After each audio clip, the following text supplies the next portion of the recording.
দুনিয়া যতই সাজাও বান্দা মনে রাখো তুমিও থাকতা না, দুনিয়াও থাকতো না। তুমিও যেমন মৃত্যু হবে, এই কায়নাতেরও মৃত্যু হবে। এই দুনিয়ার প্রত্যেক মানুষের মৃত্যু হলে সেটারে মৌত বলে, আর একদিন গোটা সৃষ্টি জগতের মৃত্যু হবে সেটারে কিয়ামত বলে। সেটারে কিয়ামত বলে। কেউ থাকবে না, আল্লাহ কথাটা বারবার মনে করাইছে। তোমার যেমন মৃত্যু হবে, সৃষ্টি জগতেরও মৃত্যু হবে। ইজা সামাউন ফাতারাত ওয়া ইদাল কাওয়াকিবুন তাসারাত। আল্লাহ বলেছেন ইজা শামসু কুফিরাত।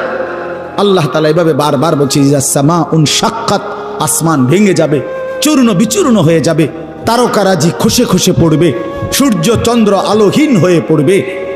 আল্লাহ তাআলা বলেন ইদা রাজ্জাতিল আরদু রাজ্জা, জমিন পাউডারের মতো রেজা রেজা পাউডার হয়ে যাবে।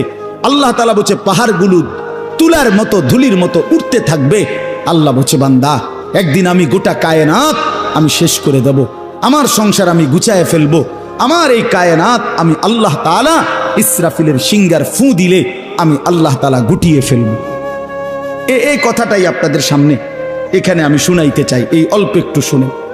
আল্লাহ তাআলা এখানে এই কথাটাই তুলে ধরছেন কোরআনের বহু সূরায়, যে বান্দা এই সৃষ্টি জগৎ একদিন থাকবে না, কিয়ামত হবে, একদিন ইসরাফিল ফু দিবে।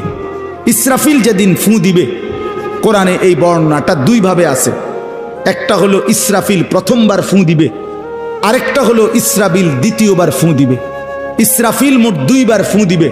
প্রথমবার ফু দিলে জমিনের মধ্যে ভূমিকম্প শুরু হবে। আল্লাহ বলেন এই ভূমিকম্পটা গোটা পৃথিবী একসাথে, আমার সৃষ্টি পুরাটা একসাথে নড়বে। ইন্না জালজালাতাস সাআতি শাইউন আযীম। আল্লাহ বলেন বান্দা দুনিয়ায় বহু ভূমিকম্প তুমি দেখছো, তবে মনে রেখো কিয়ামতের ভূমিকম্প, ইসরাফিল ফু দিলে প্রথম যে ভূমিকম্প হবে, কিয়ামত সংঘটিত হওয়ার জন্য, গোটা সৃষ্টিটা ভেঙ্গে চুরে যাওয়ার জন্য, সেটা হবে বড়ই ভয়ানক। সেটা বড়ই ভয়ানক। ইয়াউমা তারাউনাহা তাযহালু কুল্লু মুরদিআতিন আম্মা আরদাআত। কোরআন শরীফে আছে এই প্রথম ভূমিকম্প যখন শুরু হবে জমিনে, ইসরাফিলের ফু শুরু হবে, সব কিছু যখন ভাঙতে শুরু করবে, আল্লাহ তাআলা বলেন যে মা তার দুধের বাচ্চা কোলে দুধ খাওয়াচ্ছিল, ওই মা সন্তানকে ছুঁড়ে ফেলে দিয়ে পাগলের মতো ছুটতে থাকবে। ওয়াতাদাউ কুল্লু যাতি হামলিন হামলাহা, যে মায়ের পেটের বাচ্চা 10 মাস পূর্ণ হয়ে গেছে, এই আর ঘন্টা 2-4 ঘন্টা পরে বাচ্চাটা প্রসব হবে। আল্লাহর কসম, আল্লাহ কোরআনে বলছে সেই গর্ভধারিণী মা 10 মাস যে তার সন্তানকে গর্ভে লালন করেছে, ইসরাফিলের ফু দিলে জমিনের কম্পন যখন শুরু হবে, ভূমিকম্প, তখন এই গর্ভধারিণী মা এভাবে